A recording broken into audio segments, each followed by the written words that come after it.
Coming to you live from downtown Detroit, this is Benzinga's PreMarket Prep with your host, Joel Elconin. This is a volatile puppy here, isn't it? And Dennis Dick. I'm bidding a penny. I will buy the stock for a penny. With everything you need to start your trading day.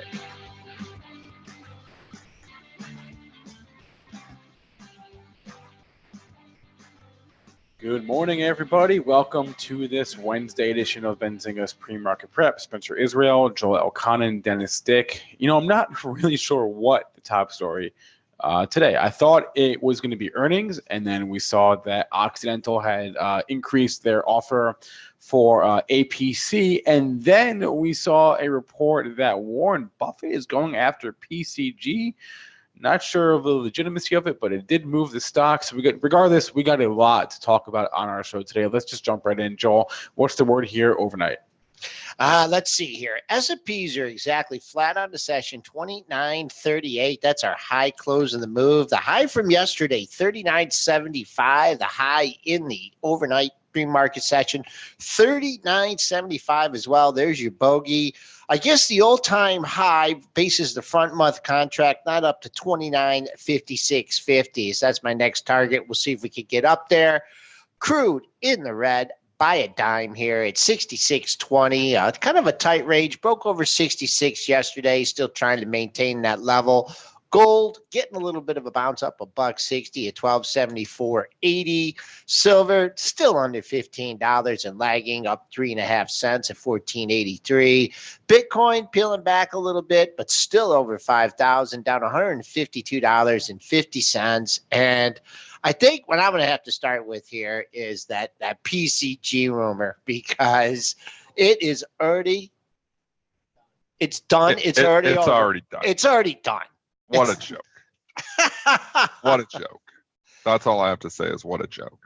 I mean, I don't know where publications are trying to break rumors, but this has already been denied. So so Buffett's Berkshire, so correction here. We've got Berkshire's reportedly. Do you have it in front of you? Because it's already given it all back. CNBC is saying that they're not buying, that Berkshire's not buying PG&E. There was no way this was going to be real. And how high did we just trade on this? We traded up into the 28 handle, I think. Holy cow, guys! Okay, don't chase rumors like from, especially if you hear it from Bloomberg, you hear it from Reuters. I mean, you hear it from credible. Like I'm not saying that they're not credible. But publications that are small and you don't really like I've never even heard of this publication before, and you're chasing rumors from these.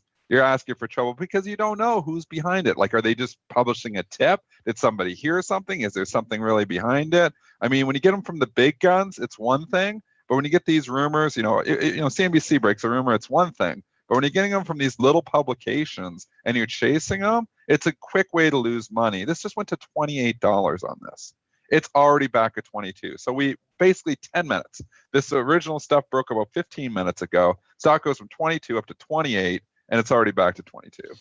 Wow. In Warren Buffett? I mean, come on, Warren man. Buffett coming and buying a company that's going through a bankruptcy? I mean, what would he be doing? It doesn't make any sense. It's like the opposite of what he does with his investing, if anything. It's the opposite. I mean, maybe if this thing was at $5 and he was buying 1 trillion shares, and he had some interest in it, maybe identified some value. But anyways, yeah, we got up to 28.58. If anyone in the chat bought into that rally, please see me after class here. we gotta sit down with you and have a little. We're gonna have a little chat here. I actually wanted to short it. I had two people just from Bright Trading there saying, "Do we short this?" And I didn't respond to anything. Obviously, I don't give out investment advice, recommendation advice, but it took all my power not to short it. But I wasn't up there 28. At 28, I think it was a gift.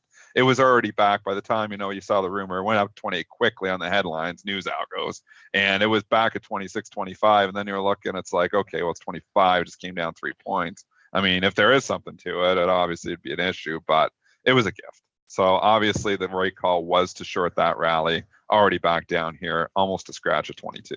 Craziness. Yeah, still up 57 cents. I've been saying for a while, I'm going to try and find an analyst or someone who covers utilities.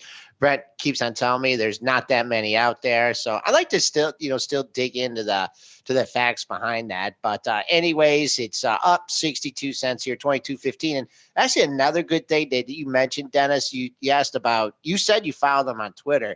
They had 1,500 Twitter followers. I mean, They had 1,500 Twitter followers. This publication. probably lose it. You're chasing our stock up 30% on somebody that's got 1,500 Twitter followers. Come on, news algos. You got to get better at this. But not only that, Anyways, they have. So Warren Buffett tells CNBC that he is not buying PG&E, and this is 100% not true. That's coming from the man himself, Warren Buffett. So this is obviously just, I don't know if it's just been made up. I don't know, like, we're not going to make accusations over there, but whoever got that tip over at this publication obviously wasn't a good tip. Brent also alerted me to a headline from January. Let me pull it up real quickly here. That Spark Spread, this company, this outlet, Spark Spread, had reported on January 9th that PG&E had retained advisors to explore asset sales. They didn't like make this up like this morning. If we're saying it's not true, they've been apparently on the story for a couple months here. Not that lends any credence. Chasing some headlines one way or the other, but well, at least one thing, they sparked a wide spread in that stock. That's one thing for sure. Spencer's shaking his head on that one. He gave me the double shake. Okay. Warren didn't take very long. Hey, thanks, Warren, because obviously he came on very quickly to deny this. And we know CNBC is very connected to Warren Buffett. So I'm sure once this rumor started, I'm sure there was some quick calls over to Warren and saying, waking him up out of bed, hey, are you up early buying PG&E? He's probably getting the cobwebs out after he drank his 6 Cokes yesterday and saying, no. I think he drank 12 a day last quarter. Did you see those earnings? Down to 6. Unless he's going to his the dentist organic advised him that he should only drink 6 Cokes a day, right, and not 12. Let's move on. What we thought was going to be the get rid news of that of the rumor. day. That's gone. So, but the big headline. Okay, so the big M&A rumor here this morning, and not a rumor. This is actually reported from CNBC. OXY is trumping, and Joel, props to you here, because when we were trying to figure out, we're like, man, APC's trading almost at the takeout price. You're like, well, there must be somebody else that's interested in acquiring them. And I'm like, maybe, but good call, because we knew it came on afterwards that day that OXY was interested. Well, they've got more interest here again because they're making a new bid. Mr. Israel, what is this new bid, a new price for APC? It's a new price of $76 per share. That's $38 in cash and 0.6094 shares of OXY.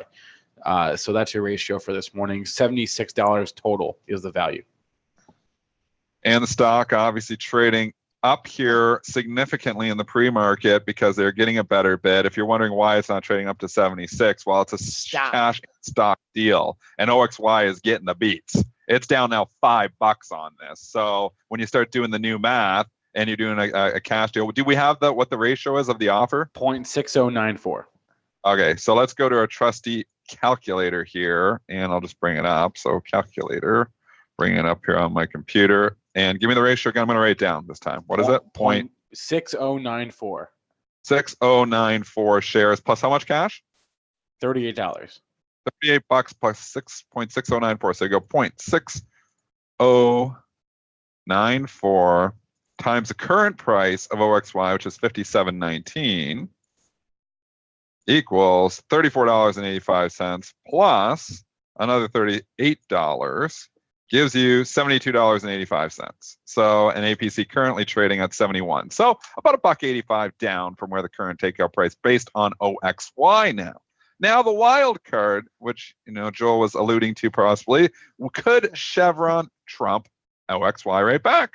Yeah, maybe we get into a little bidding war here. It's possible. But there's so many other plays here off this now too. And Kramer, love him or hate him, he's done a great job giving you ideas of other potential acquisitions. And I mean, if one of these players get left in the dust, do they go and scoop up an APA?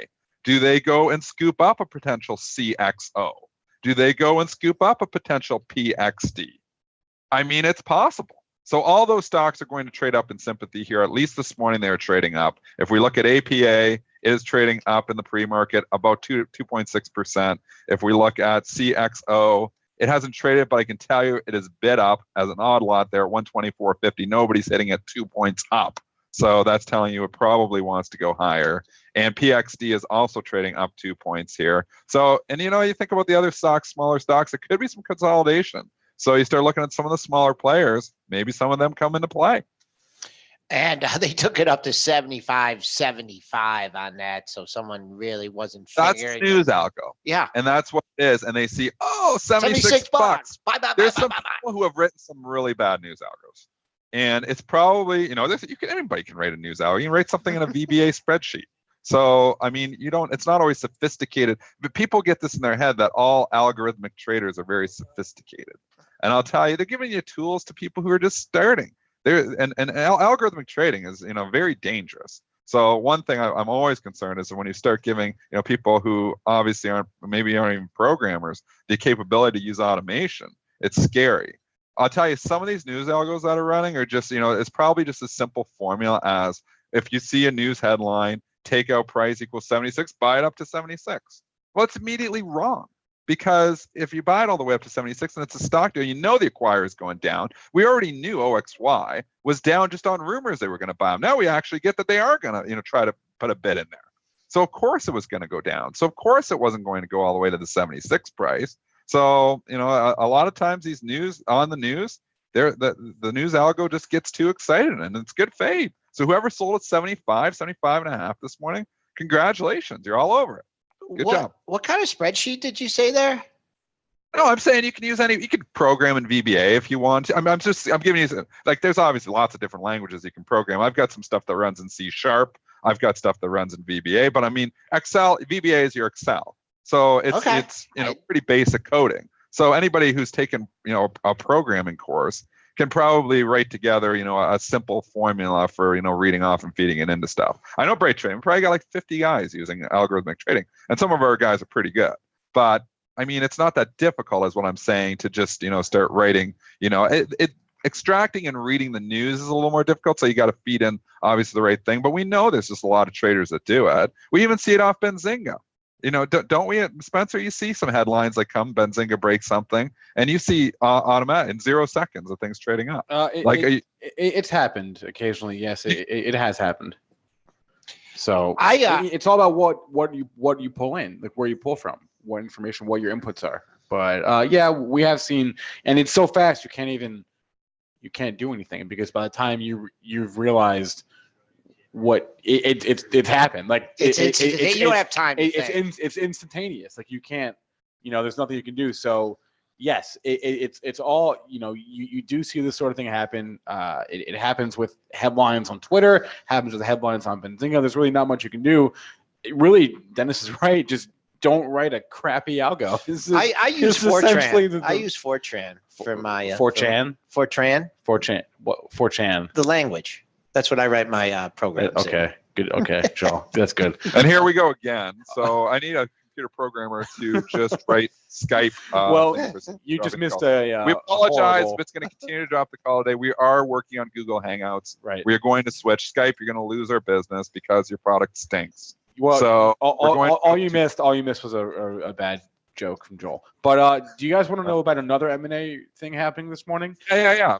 Speedway Motorsports, TRK, really reported they received a non-binding offer from Sonic Financial at $18 a share. From Sonic Financial? Yeah. What's the symbol on that? Not public.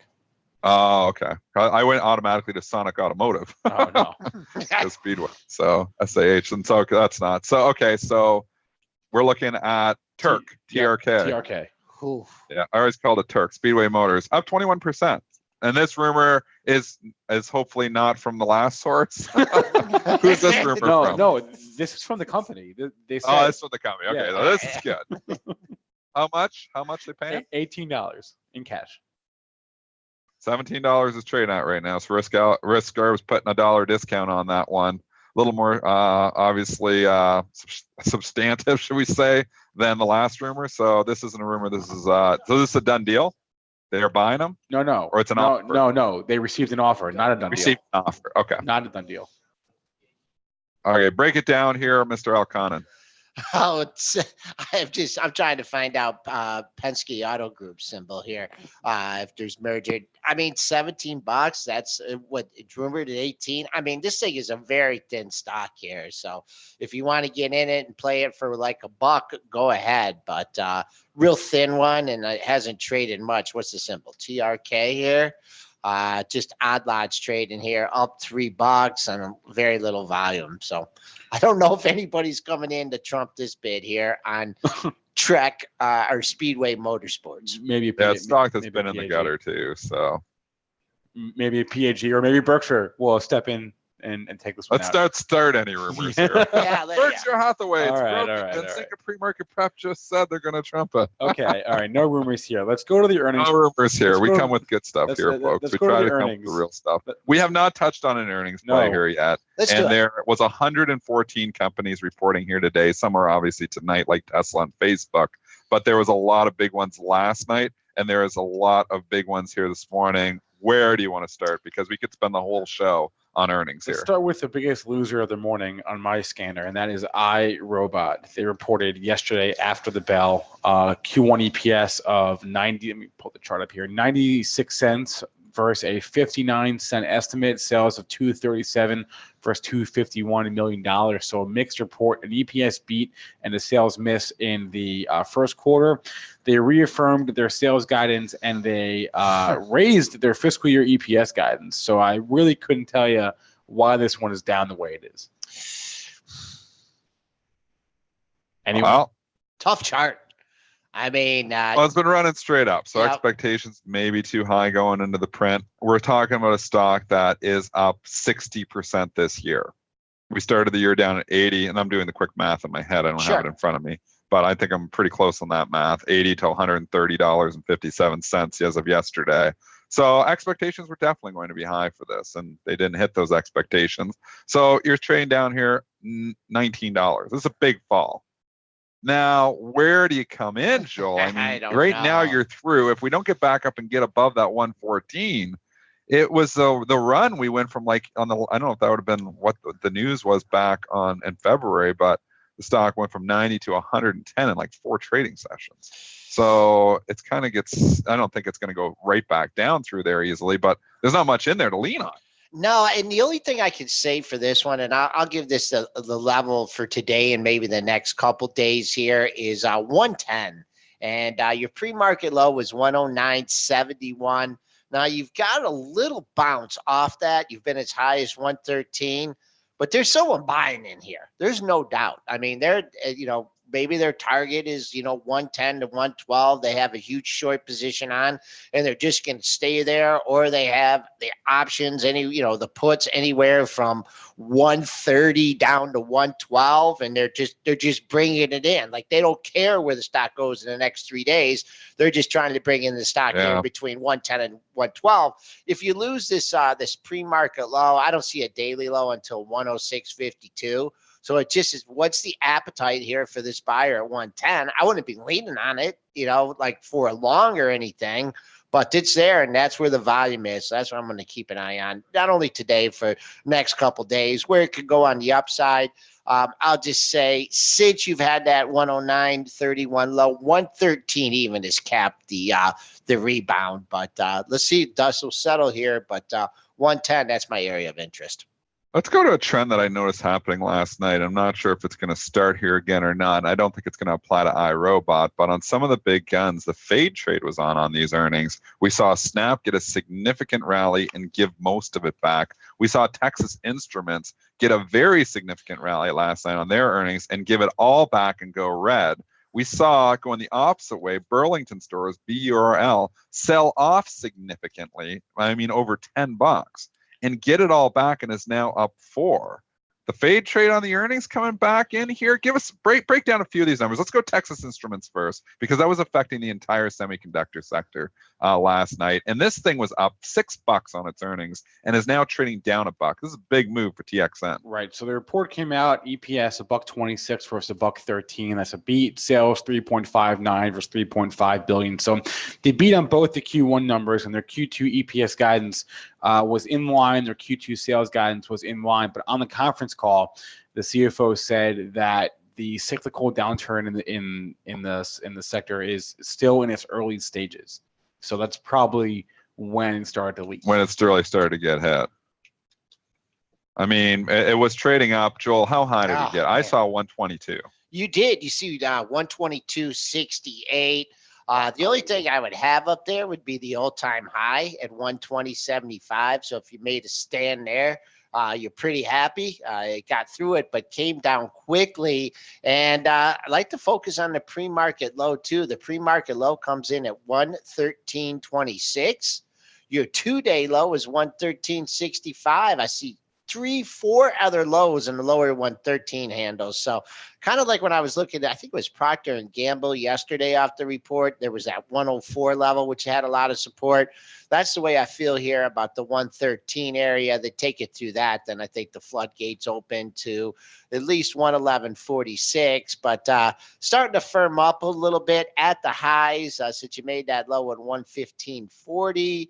And, you're going to get a play here. Yesterday's low is going to come into play. But if you had to pick one number of the day, I would see the close, 1638. The high was right there at 1653. So if they like to report, they're going to overlook the guidance here. I think you go green on it and you go back up towards the 120 area. Jump over. They're giving us cat. Jazz is saying it did the same thing this morning too with the fade trade. I did not see the cat earlier trading action, but I'm assuming he means it was rallying on its initial report because it is now down $3.50. Break down the cat's numbers. Whew. Joel will break down the pre-market trading. Interesting here. So beat and a raise. Their EPS beat 3.25 versus a $2.86 estimate. Sales of 13.4 versus $13.38 billion. So beat on both Q1 numbers, and they raised their fiscal year EPS guidance by about 20 cents, 21 cents on the low end of the range, $11.75 to $12.06 is the new fiscal year EPS guidance. At least that's the low end of that guidance. And so that was a raise and a beat. That all comes down to what we would expect would be a good news.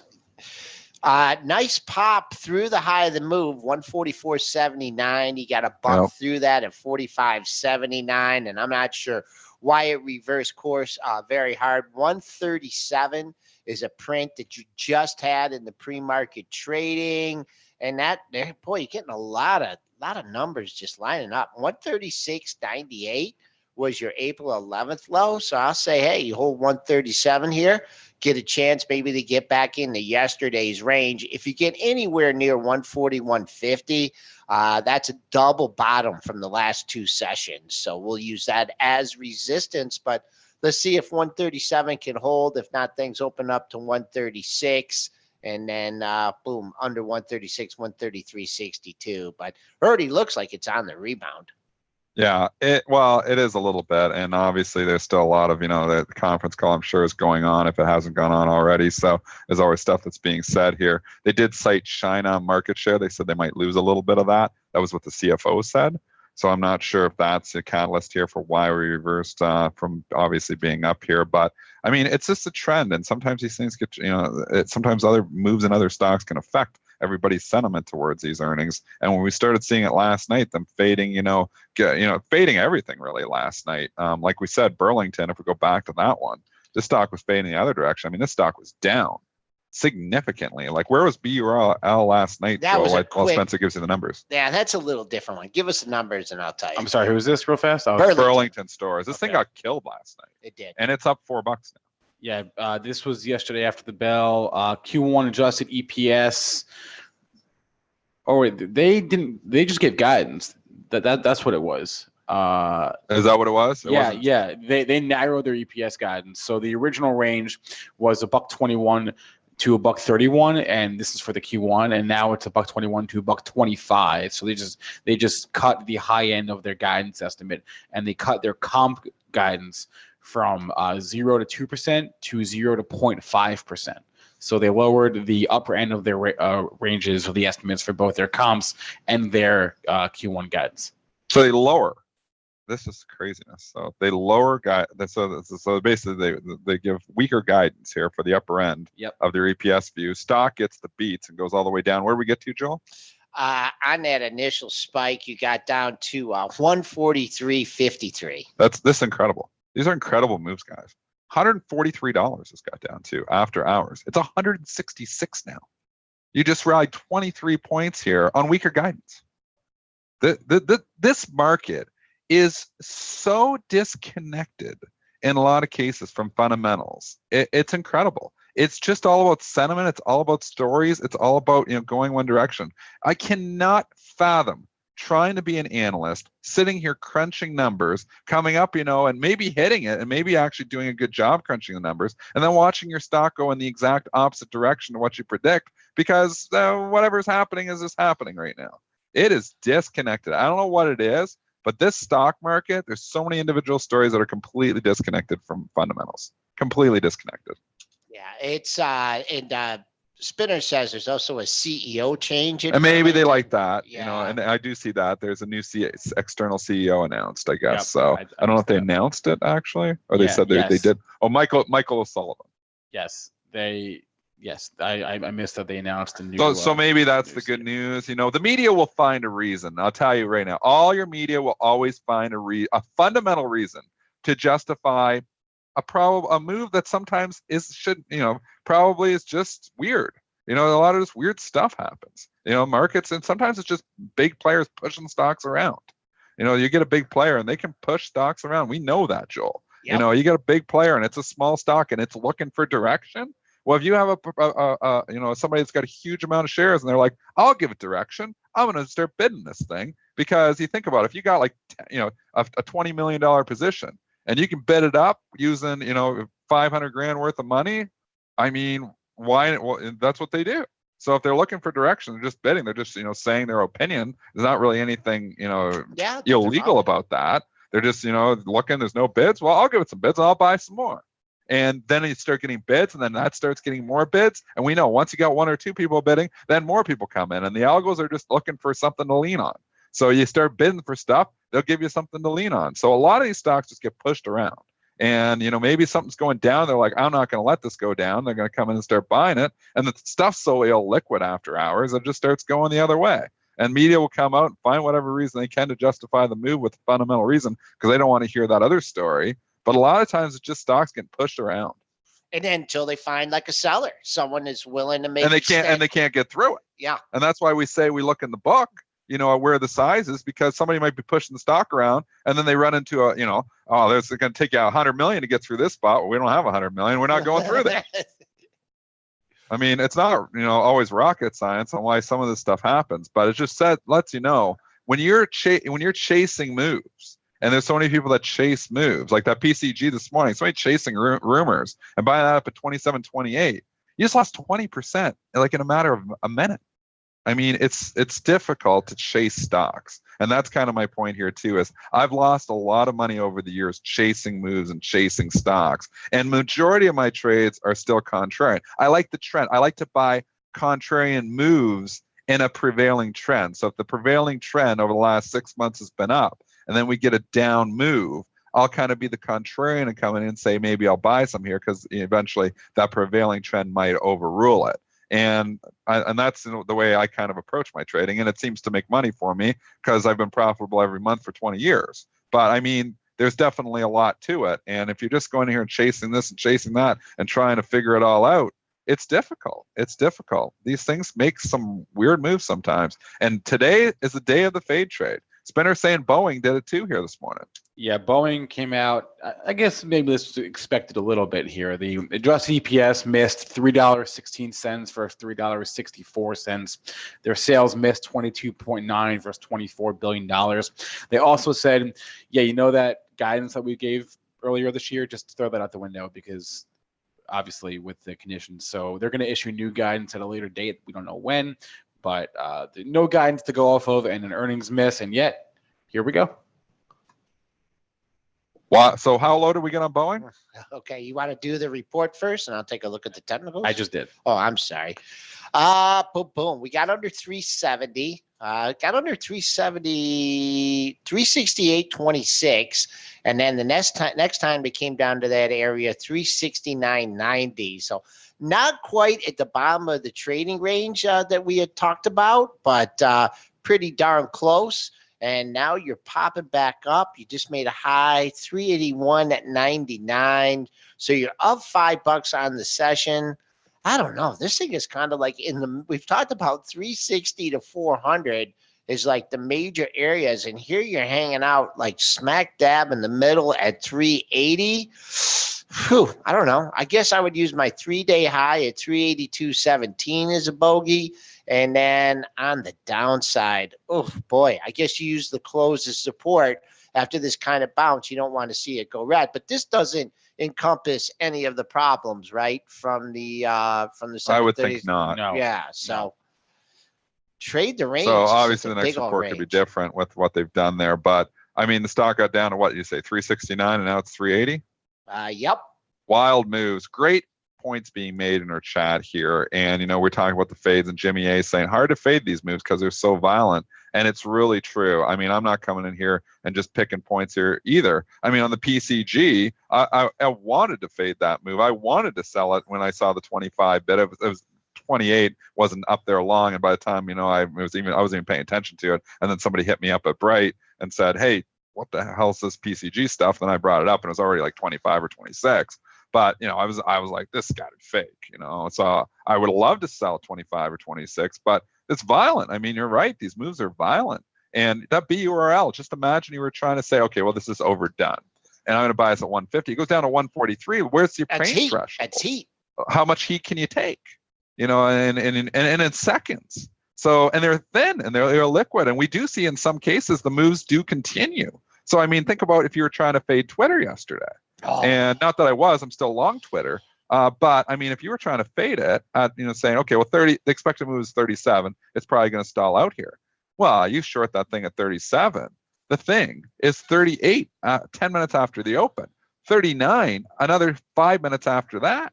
And then it's 40 within an hour and a half after the open. I mean, you're down 10% on that short. If you're, being, stingy about it, not going to cover. I mean, it's difficult sometimes. And on the earnings, it's a completely different story because there's nothing in there.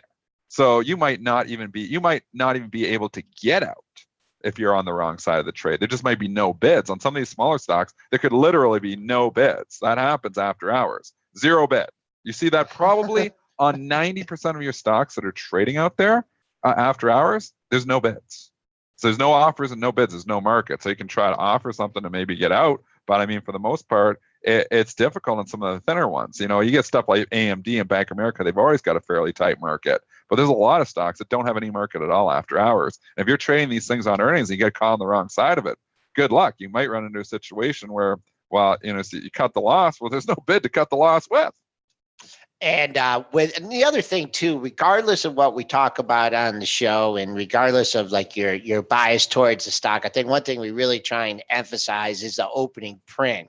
So whatever you were doing in the pre-market, let's say you shorted Twitter off the open, 36.93 open, 36.91 print. Okay, you blinked and that thing was against you. Maybe not a signal reversal to go long or anything, but holy macro. I mean, if you did that, and what, I was looking at this, and I played in the long-term accounts, but if I would have been, trading this in a short-term account, I would have been selling off the open. I would have been like trying to book whatever profits. I had no idea that this thing was going to go. Maybe if I could have sat back and watched the opening print, the opening 15, 20 seconds, because the buyer, they were just buy at the open, just under the 37 sellers, took out the 37 sellers and never looked back.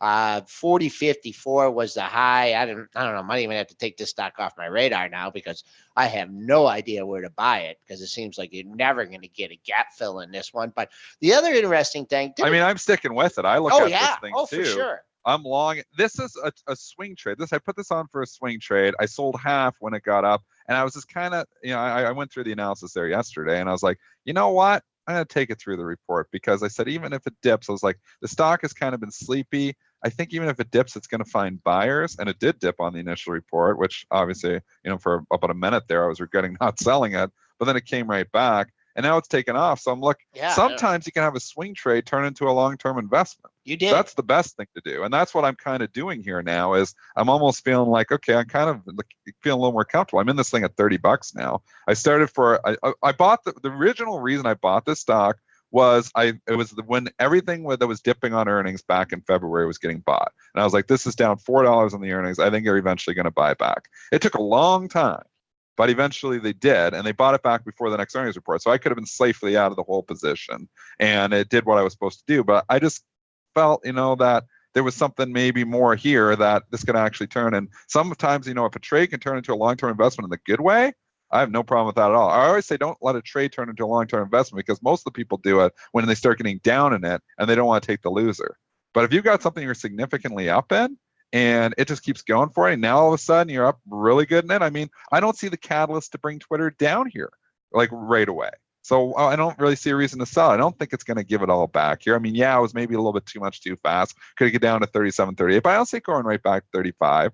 Unless they come out and say something bad, which, they just did an earnings. So it's rare that you see that. So, this could be a potential gap and go situation. Maybe this is back to 45 in a few weeks. I mean, the Qualcomm was very bad trading by me.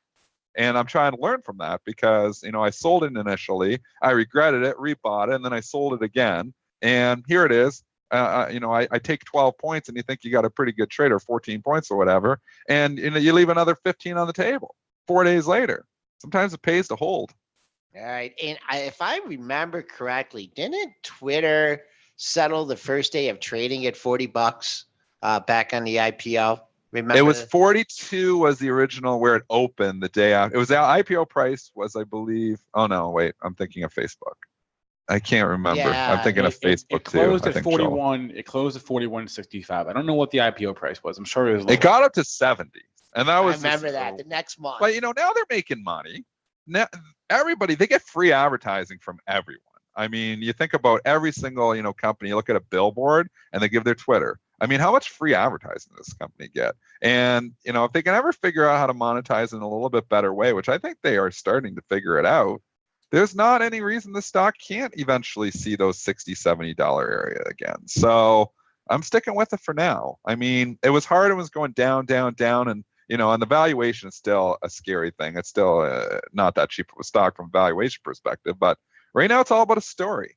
And all of a sudden, Twitter has a story again. So I think you could see 47.79, which is a high from last year. I think you could see that again. I don't think you're going to see it in the next week. Don't expect, we don't have to get rich fast here. But over the course of the next couple of months, if we get a little gap and go situation, the trend is your friend right now. It's got some wind in its sails. Can I deliver a hot take right now? I think this is the ultimate Trump trade. Whenever Trump leaves office, whether it's the upcoming election or the one after that, that's the peak of Twitter. So I should be selling as soon as Trump gets out. Yes. As soon as he's out, you probably sell. Not bad. That's probably not a bad thought process there, Mr. Israel. As long as he's in office, you buy. Second he's out, you sell. So I got some time here, because he's going to be in office for at least another year. Yep. There you go. Stick with it. That's my hot take. I'm sticking with it. Okay. I don't know if I'm right or not, but I'm sticking with it for now. How about one that hasn't given back its gains this morning? At least last I checked, which was a few minutes ago, but that was Domino's. Let me make sure it's still that way. Yes. Okay. Domino's has not given up its gains from the report about an hour ago. Q1 EPS of $2.20 versus a $2.09 estimate. Sales of $835 million versus $852 million. So EPS beat and a sales miss. They said the global retail sales for the quarter up 4.5%, and it's up what's it up 5% this morning? Big move, up $16, up 6% here. You're going to get into a level that obviously might run into some resistance. 297. Okay, so go to these highs here, Joel. 296.57 back on the February the 6th. 297.16. You got lots of overhead supply when you get up near 300. Yeah. So now you're chasing, and it's hard. I think you got 10 points of potential upside, but if you see an earnings reversal here, then it's different. I don't think you're going to see that though, because it seems to be kind of settling in here. It's not like it's real wild right now. unless they say something on a conference call or something. Pretty It good looks like value. it wants to hold up here, but you got some resistance up 10 points higher. 287. Someone's making a little stand here. First hit 86.99, then we hit 87, but it's too close to that level to really call it. For me to feel confident, the high is in. On the daily charts, you get no confirmation at that level. Your next highs come in at 289.64 and 291.78. Those are your daily highs. You're gapping into a former gap area, so it's going to take a long time for this to shake out for me. Technically, I do want to give a little hat tip here to the JP Morgan analyst. We don't have his name, but he upgraded it from neutral to overweight on March 19th. And another kudos to the Morgan Stanley analyst on April 17th, upgraded the stock from equal weight to overweight. So I know we talk about the fades and, analysts and what they're doing with stocks and stuff, but here it's hard to argue. Sometimes you get it right. These guys got it right. JP Morgan was John Ivankoe. Thank you. Morgan Stanley is John Glass. Hat tip to them. I mean, some of them, it's a hard job, like we've said before. You're sitting there crunching numbers. They're trying to do fundamental analysis for the most part, because most of your analysts are still doing the fundies. And they can get a lot of things right. They might even be able to figure out exactly and hit the earnings right on the head what they made. And the stock just might not do what you think it would do.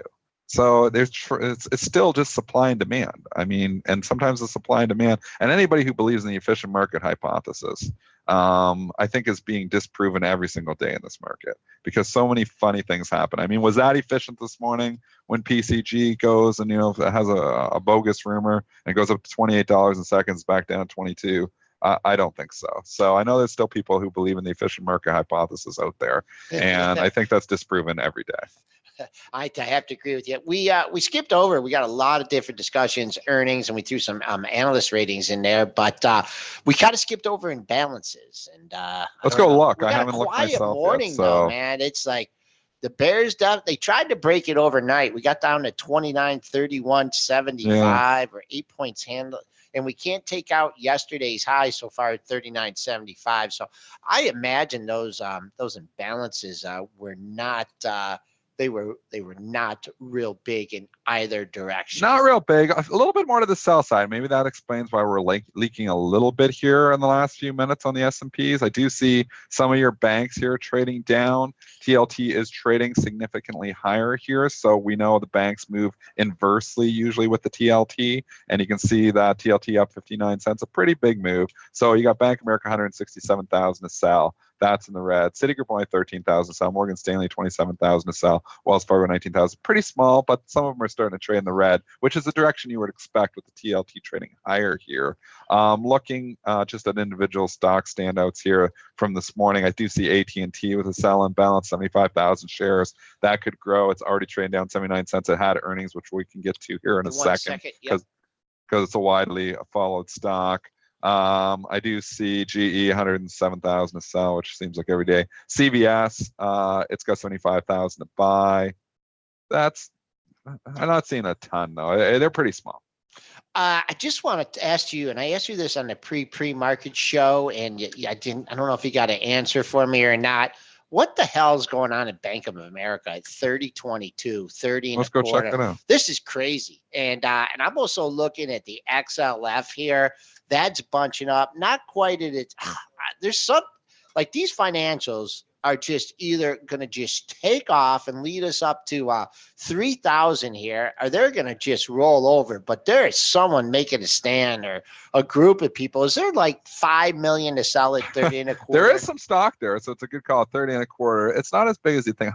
It's 111,000 here much right now, which isn't that much for Bank of America. But anything at time over 100,000 offer, it takes a big buyer to take that out. So it's not surprising that it does get up there a couple times. And obviously you've got, traders that are maybe leaning on that size and they sell a little bit earlier. And that's why the resistance forms a little bit earlier than 30 and a quarter. Yeah. But I see big buyers in the book here too. 29.95, 100,000 to buy. 29.81, 190,000 to buy. Just looking through, but the book's always pretty thick in Bank of America. Yeah, it's a real. It's just we talk about this wild price action and stuff, and I like to try and talk also consolidation periods are important here.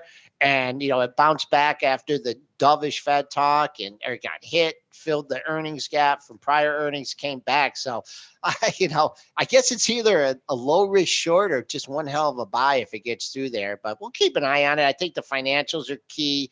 They've already had their earnings. So, man, I'm just thinking for another big leg up in the market for Dennis to get that lunch bet, he's gonna need. I got to be pretty close now. I know. How high am I? How far am I away? Let's time highs on the SPY. The all-time high in the SPY is Oh wow, 993.94, and you got 93.14 yesterday. But that's really. I'm gonna get you. I have it till June. I'm gonna get you here one of these days soon. But that's really not fair because I was basing it on the futures. But whatever, it's based on the SPY. Whatever. So Tesla talk. Let's do a little Tesla talk. I think they report after the close. Wait, before we do that, let's get to AT&T since okay, we teased it. Their adjusted EPS was in line, 86 cents. Their sales 44.8 versus $45 billion. So inline sales and a slight inline EPS and a slight sales miss for AT&T. Always go to the book and look because you'll have levels in AT&T. It has traded 1.1 million shares, so that is significant. I got to think if you get down near 31, though, you probably find some buyers down there. I'm just looking at the book itself, and my book, you know what, it's so littered with buy orders all over the place. 32, 31.80, 31.75, all the way down. 31.50 is 100,000. I mean, we're below that in the pre-market, but this is liquidity that becomes active at 9:30. So I would probably not be from a book and book pressure perspective. It looks a little overdone to me. I'm not a fan of AT&T. I've sold it long term. I think long term it's still got. I think it falls long term. But short term here, I don't know. We've seen some fades. We've seen some. Some people buy the dips on the earnings already here. I think you get down near 31. I think you got buyers. Boy, oh boy. Someone whacked this thing down to 30.65, Dennis. 30.64 was the low on that. And then news algo. Yeah. And then on the daily charts, the news algo that looked on the March 25th low of 30.65, they got filled on all of their short position when it traded 64. Got a rebound. I have traded AT&T in the past, and what I'm going to do is just not going to strike today. It will come down. Maybe 31 is going to be the area, 30.98, 31.02. But, before this turns, it will for sure give you a double or triple bottom or some kind of formation here. It's not going to turn around and rebound and go right back up today. But, widely filed stock and, the nice dividend, safe play here. I don't think we see that 30.65, and we'll see if we can get down to 31 even. Plus, all the shorts here. This is a big move for AT&T, down 82 cents. Anybody that shorted off to the Verizon yesterday? Did you see the Verizon reversal? Yeah. It's been reversed. These are trends that happen. This is stuff that happens here. We're noticing reversals here now. Verizon. There we go. But keep going. Okay, keep going. We just a little drop there on Dennis. We will get him right back. Spencer. Keep going on Verizon. Did you want Verizon? No, I'm just saying that got hit yesterday. Okay. I'd be interested here if you get the major support down at the 55.50 area. I see 1, 2, 3, 4 lows in that area. So that'd be it's still $1.50 away. Didn't quite get there yesterday. I think you're gonna see buyers coming way before that on Verizon. You think so? Yeah. Okay. All right, you want to go to Tesla? Let's talk about Tesla. What do you want to talk about Tesla?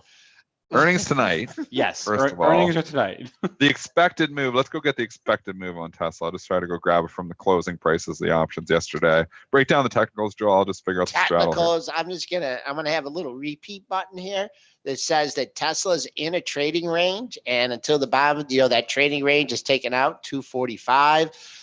Support is support. But you know what? I mean, I know everyone got down on Musk yesterday saying there's going to be 1 million robo-taxis and stuff. And a lot of the stuff that he says, I think is kind of out there but I'm telling you, I don't know if there's going to be 1 million taxis out there. And I don't know what's going to be in a year, but modes of transportation are changing.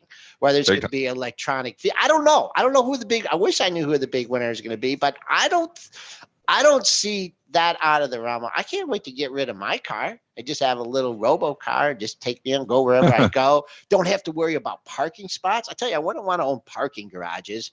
Can we short parking garages? Is there a company that owns a lot of parking garages? Because whenever you would, it's probably a REIT. A REIT? I would take find a REIT. Might be early though. You don't want to be too early on these trades either. What about my mall call? But you were way early on that. It did work out eventually. Didn't the TCO work out eventually? Yeah, it did. Yeah, it's come down, see, but you are way early on that one. Sometimes if you're too early on it, that's not good either. Yeah, but I will just see what happens. I'm tempted down here. I know you picked it up at a little bit higher, and everyone asks when you're going to sell it. I'm just thinking when you sell it, your last portion, I think I may buy it. Stock? Tesla.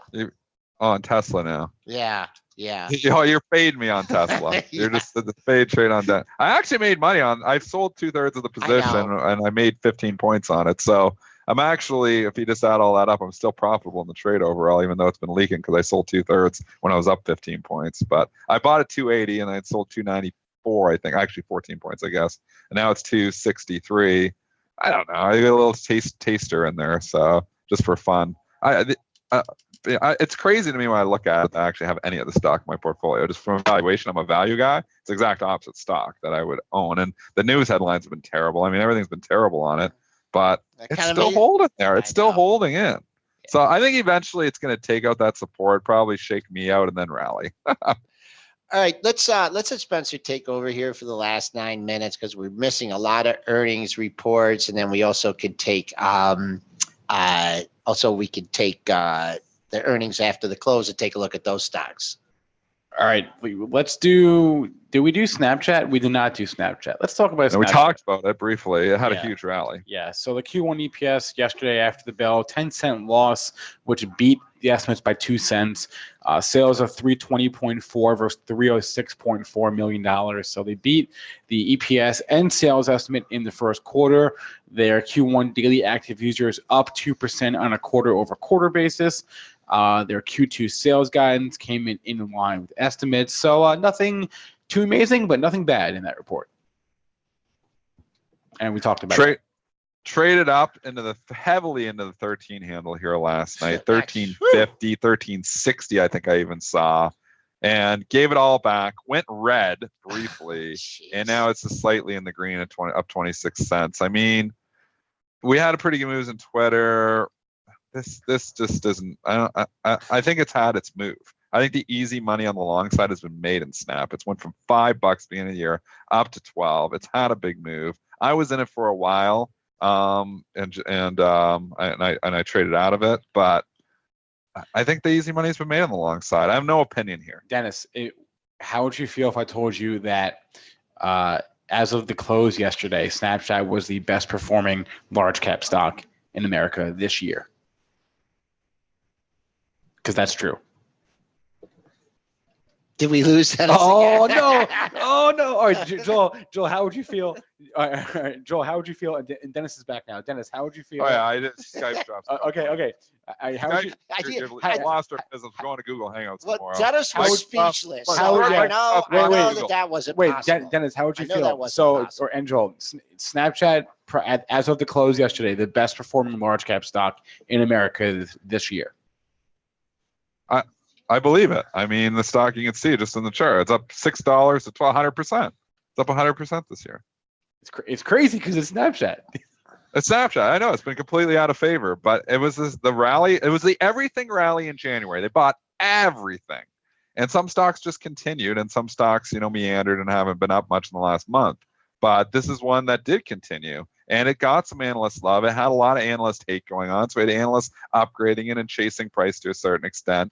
Now you get it's I don't know how much more gas is left in the tank here. I mean, when you still look at it, the platform is not growing.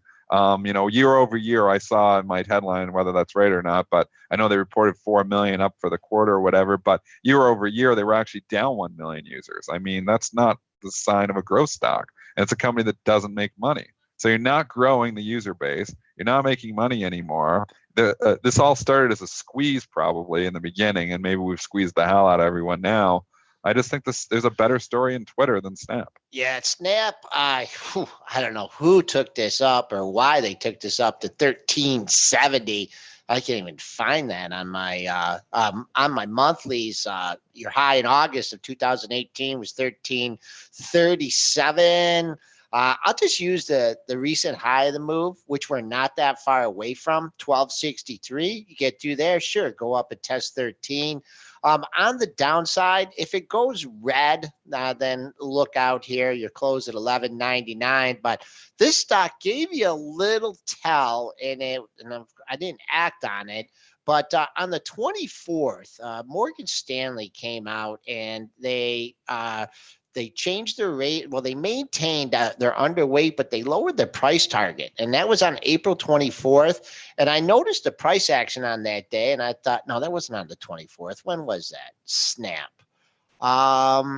No, there was a downgrade. Oh, on the 18th. Actually, it got downgraded 2 days in a row by Wedbush and Vertical Group. And this was. And they bought it right back. And they bought it right back. So that was the tail on that. I was hoping for it to get to the $11 area. They hit it. It opened at its low of the session that day, 11.18.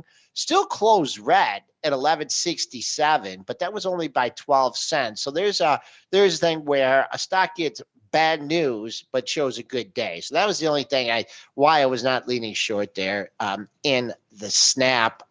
We're getting asked about American Airlines here. Should we cover that? Because Lee has asked about 4 times. I want to cover that. And hasn't been moving much. Look at I just say matching ranges the last 2 days. Wait for a move out of there. Double bottom 33.42, 43, and then the highs on the upside 34.20. Did they already report? I should know this before. No, I don't believe so. Yeah, I just never, airlines are tough, man. They're all fighting for the fares. I've never been a big investor long term in them. I used to trade a lot of U.S. Air when I was at Oldie. That was a fun stock to trade. But anyways, I'm just looking at the matching range from yesterday and see what happens there. Dennis, any takes on the airlines? You do have save earnings tonight, so it's hard to trade stuff technically when you get a big airline reporting here after the bell. So we'll see what they do. They've kind of, they've obviously performed very well if you look at it from a longer term perspective. Up from $35 just about a year ago up to $57, where some of the other airlines haven't really gone anywhere. I mean, American Airlines has gone in the opposite direction, really. It's down. So, I mean, if you think there's a catch-up trade here, maybe American Airlines has some catching up to do, but maybe Spirit's just doing some things right. I mean, the flights are cheap. I mean, whenever I go and I search for a flight, Spirit's always the cheapest. Yes, they don't give you a glass of water on the plane. Yes, they charge you for every bag you bring onto the plane. But if you just want to fly cheap and you want to fly light, you can fly the cheapest usually with Spirit. So they're getting some business, obviously, and doing some things right. American Airlines reports Friday morning. Wait, Joel, sorry, did you want to? No, go ahead. Okay, let's talk about Facebook real quick. After the bell today, probably the biggest report, that and Tesla. Facebook would be the biggest. Yeah, and Tesla get the most headlines because it's Musk. But, I mean, this is a stock that I'm torn on. So I am long this. I have been long this for a while. We know that. I've sold part of the position again because it just ran up so much. But I'm probably going to take it through. So, I was thinking, I'm up. I bought originally. I bought some 175, which was no good at all. But then I bought more down at 140. So, and that's how obviously in the whole position. And I don't always add to losers, but it was just like everything was turning around. That was back in January when everything started turning around. So always easier to buy the stocks when they're going up than going down, which, was proven right because I was way too early at the 175, but the 140. So now you sit here, it's 184. And I'm sitting on just 1/3 left of the position. I should sold 2/3. I'm probably holding the last piece. Nice breakout over 180 here in Facebook. So momentum going into the trade. This also got some analyst love, a couple weeks ago, and that kind of kickstarted it. It also overcame a lot of bad news. I think we still got some gaps to fill it. Oh, big old level here. 185.79 was your gap area after the last earnings. You came down hard. You popped to 185.79, but then you got air in this thing. You got a gap to fill the 214.27. So, tough. But Dennis, you got a lead on it going into the report. I mean, I don't see any reason to. This could be one too, where they dip it to 177, 178 off the number, and then boom, they bring it right back up. It's going to be a big, I don't know what the expected move is. I didn't go price it out. Somebody's got it there. I mean, I could do it in the next minute, but we don't have a lot of time here left. So somebody's got to let me know. But I would imagine it's going to have an expected move of probably $8 or $10. I feel like I can take that heat. I think as long as this thing's above 160, I think bulls are still in control. Nice. I also think it's a stock that might get bought on the dip. So this could be another Twitter situation where you get a stock that dips originally and then gets bought. So I'm sticking with it. I mean, the FANG trade here, and Spinner was saying, I mean, the FANG trade is back. Facebook has been really hot. Amazon is on fire right now. I mean, we're $1,923. Netflix has been moving again. Netflix is breaking out. And then Google straight up. FANG is back right now. And I don't know if it's going to continue to drive it, but it is driving this market here right now. And it helped yesterday big time. There was a lot of stocks that were not trading higher yesterday. FANG was, and that's a big reason why we're up so much yesterday. I just want to mention real quick, especially before you wrap things up, Spice hopped in the chat this morning. He's looking at Hasbro. And for Hasbro, as long as it holds that low from yesterday, that earnings gap low, I'd stick with it on the long side, trading up 15 cents. If it gets below that low, 99.03, then you got about a 10-point gap. And don't look now, Dennis, but they're still hitting AT&T down $1.10 here at 31 even. So yeah, I just started nibbling on some here around just for a day trade. This is probably just going to be one of those overnight trades. I mean, it's trading some volume. I feel like 31, it might bounce here. I don't know how much leeway I'm going to give it, how much play, but I started playing with it a little bit. They're hitting it now. They want to trade my heat, so they're going to hit it. I started nibbling on it a bit, but we'll see. I'll play it a little bit just for fun. Okay, we kept Slight size. We kept Spencer overtime again here. No, it's okay. It's always good to go to like 9:01 because sometimes like the breaking news at 9, we get news at 9. Just 114 companies reporting, so right, exactly. Lots to talk about. Did we miss any other major headline besides the earnings? Oh gosh, no. I mean, we didn't do any ratings. Well, yeah, we got. Let's see. I mean, we missed eBay. Go quick. Give us the ratings. Quick. Give us the highlights there. All right, really quickly going into my pro. Looking at the ratings calendar, top upgrades and downgrades for today. Snapchat getting some love from a couple analysts, upgraded Evercore and JP Morgan. That's off the earnings report. Obviously, Eli Lilly upgraded Edward Jones. They're a smaller firm to buy. PG War, I saw that. Isn't there an upgrade? Yeah, upgrade Procter & Gamble at Barclays to overweight, and downgrade Procter & Gamble from DZ Bank, German bank, to sell. What else? Wells Fargo downgrading Hilton and Hyatt both to neutral. And no, that's pretty much it. Kraft Heinz catching a downgrade from Piper Jaffray to under. Now they downgrade underweight. Okay. And Harley Davidson downgraded Goldman Sachs after their earnings report to sell. Goldman Sachs downgraded Harley Davidson. Ooh, right. Yeah. I don't think Harley Davidson started doing ratings. Oh, is that what I said? Okay. Yeah, you transposed that. That's okay. Funny though. Harley Davidson downgrades Goldman Sachs downgraded Harley Davidson to sell. Anyway, that is our show for the day. Thanks to everyone who joined us in our chats, both on YouTube and premarket.benzinga.com. Want to remind you all about the upcoming Benzinga Trading Summit, June 20th in New York City. Go to benzingatradingsummit.com to learn more. I will be there. Joel will be there. Dennis will be there. We're doing the show from there. And they are both doing a trading demo at the conference. You can enter the promo code PMP15 to get 15% off any ticket to the Benzinga Trading Summit. Again, that's benzingatradingsummit.com. That's it for us. Please remember, all the information from our show is for informational purposes only and not meant to be investing advice. And on that note, everyone have a good day. We will see you on Thursday.